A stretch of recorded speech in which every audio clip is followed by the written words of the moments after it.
2, 1.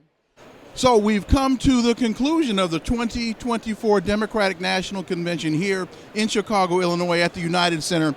A whole different level of energy between here and where we were just a couple of weeks ago in Milwaukee, Wisconsin.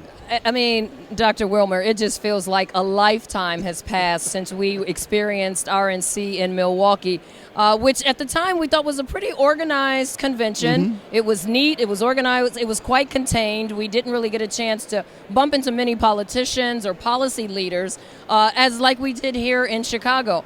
The fact that we are live, Politics in Color was live. People joined our conversations right after they left agenda meetings. Yes. And before they went onto the floor to make speeches, we were able to get some of the biggest names during this campaign. And they came seeking us in many instances. Once they found out that we were here, they wanted to join the conversation. It's been incredibly exciting. Now the question is, how do they take this energy forward and carry it through to November 5th? Well, I think the process for which this was set up, for them to get their plan together. Let's just remember, it's been a month, less than a month, since everyone has had to flip the switch, right, to get this new agenda. Yes. So all of the meetings that took place, there were over 33 caucuses that took place during the 4 days of this Democratic National Convention. They're trying to figure out now, how do we carry the momentum of what they're calling the honeymoon period? We've seen the rallies that Vice President Harris has had across the country. We see the excitement that Vice President Harris carried into now her convention, because this wasn't her convention. Right. It's now her convention. And so then what's the next step? Well, from the people that we've talked to, what have been some of their points? They're going to rally. They're going to get out the message. They're going to get a plan. They've got to articulate policy. They've got to figure out policy. They have to articulate policy, and they have to continue to articulate policy. And we know starting Friday, it is anticipated that Robert Kennedy Jr. is going to announce he's dropping out of the race. It is also anticipated that he is going to endorse former President Donald Trump. I don't think that that's really, it's going to make some noise for maybe a day. Because he's really, up to this point, been a non-factor. He has been a candidate seeking a party. He's been a candidate seeking an issue. At this point, isn't he just a candidate seeking attention and money and a check? All of the above. All of the above. All of the above. The voting bloc that this party, the Democratic Party, is trying to connect with are voters of color. Yes. Black men. Yes. Latino men, Hispanic men. And I'm not sure that Robert Kennedy had that voting bloc. No. So what's going to be the significance of him dropping out? Other than, and really, was he ever in there, Wilmer?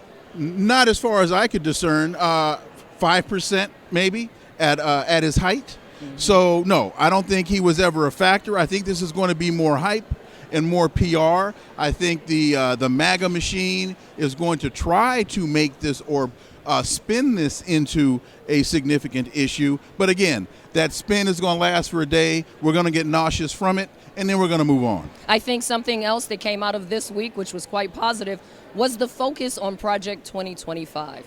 From the policymakers to from the local level all the way up, they made sure to get that message across, not just to America, but to the world, that Project 2025 is dangerous, and it sets America back hundreds of years if this policy or this project were to go into effect. They were very, very clear on that point.